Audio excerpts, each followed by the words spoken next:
In this demonstration of Biomni's front office, I'm going to take you through how you can use front office and the service catalogue to raise requests on a third-party server hosting company. Okay, so what I'm going to do is I'm going to go down through the service catalogue, and we're going to go down to this bottom option here, which is Rackspace hosting. I'm just going to click into that so we can see a bit more details on that. Now you can see there's a number of options that I've got here. I can create a request for a new server, we can rebuild a server, reboot it or delete it. There's a number of other options that are available if you wish, and those could be built in here as well. Now before we go any further, I'm just going to show you the hosting portal. So this is where the Rackspace cloud manages its servers, so this is where the IT person may go in to manage them, and you can see that currently that's empty. So what I'm going to do is I'm going to raise a request to create a new server, and I've got a couple of options I need to fill in here. First of all, I need to go and pick which image I want.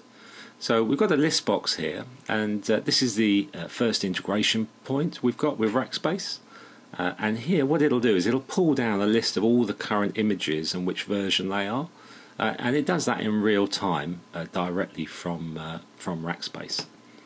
So I'm going to pick this Red Hat image, and let's give it a name of Test 55. You'll notice on the right here that we've got a couple of boxes ready to have the password and the IP address.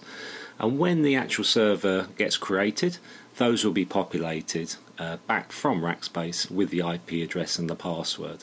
So the end user can raise this request from here, and we'll be able to go and log into that directly once this request has been completed. If I want to put some request notes, I could. There's a box down there to do it. So I've just filled in the simple information that is required, and I'm now going to click on the Approval tab. So this is where you can manage any change control or any financial approval, or indeed any approval routing that will be required for this request. In this case, I've just set up a very simple Rackspace provision approver who's going to go in and approve this request first. And then after that, it does this Rackspace approval hook, and what it does at that point is it passes that request out into Rackspace, and that initiates the creation of the server. So I'm going to submit this request now.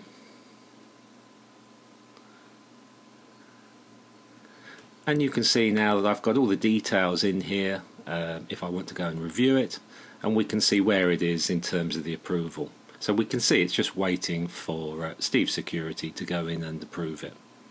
So I'm now going to go out to my email. So there's the email that's come through, and if I just click into that, you can see it's a very simple email that is just asking Steve Security to go and actually approve that request. So if we just click on the hyperlink within the email, then that will take us into the request and allow us to either approve it, decline it, or to put it on hold. We'll just wait for that to open up in this browser window here. So there we go. So there's all the details of the request, and we're just being asked now as the approver to approve that. So I'm going to click on the approve button here, and that request will now be approved. Whilst I'm in there as the approver, if I go in and approve a request, I'm going to be taken to a list of all the outstanding requests as well that are in there. Okay, so I'm going to go back now to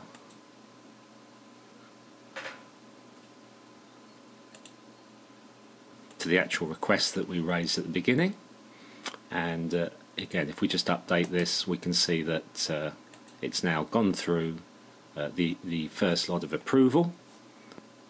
We can see that it's gone through the approval now for Steve Security, and it's just awaiting this action now to create the instruction out to Rackspace. So let's go and have a look in Rackspace now, and pretty soon we should see that there'll be a server created there.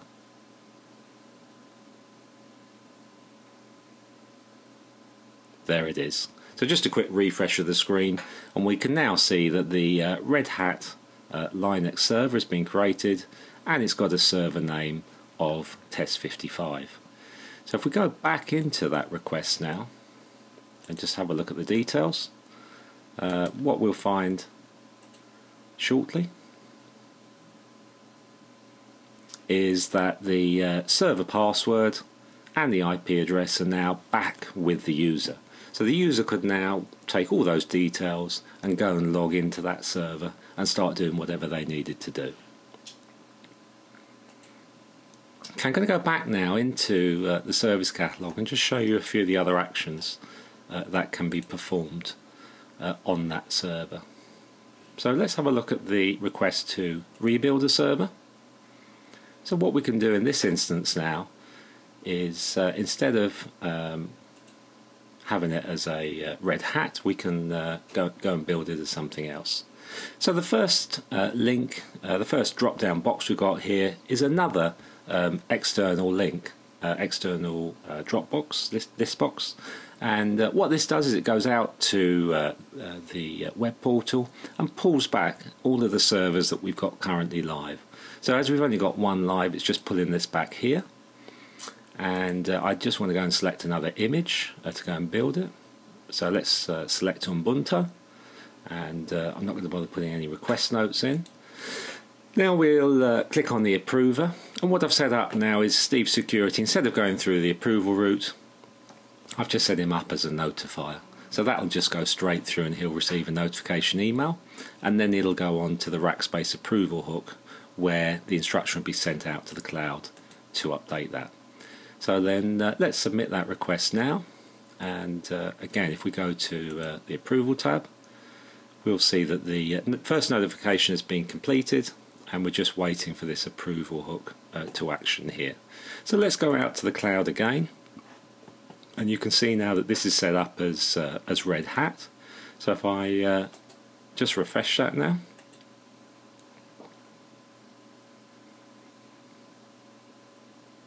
then you can see that it's actually changed now to an Ubuntu build. Okay, let's go and have a look at another action that we can apply to that. So again, we'll go down to the Rackspace hosting category. What I'm going to do is I'm going to reboot it. So if I click on the server from here, and we just load up the monitor screen, so we'll be able to see the reboot. So if I just click on console here, we get a view on the actual console itself and what's going on. So let's go back and kick off the reboot request. So again, we're into a request. We're asked now to again select which server it is we want to reboot. And just that one comes up because that's the only one we've got. And then we can just select what type of reboot it is that we require. So again, into the approver, and this time again Steve Security will be set up as a notifier, and then we've got the integration via the web service out to Rackspace to perform the command. So I'm just going to submit that request, and then we just go back into the console now, and what we should see in a minute is that this will start to reboot. There we go.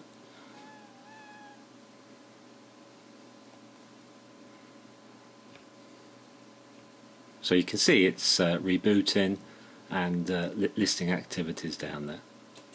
Okay, the final request that we're going to show is to actually go in and actually delete that server. So again, I'm going to go down into my Rackspace hosting category, click on the request to delete a server, fill in all the details. Again, we're selecting which server it is we want to delete in this case, and I can put some details in there as well. Click on approval. Again, we've set the this person up as a notifier, so it should go straight through. And if I go to my hosting monitor now, we can go in and we'll see that this will shortly disappear.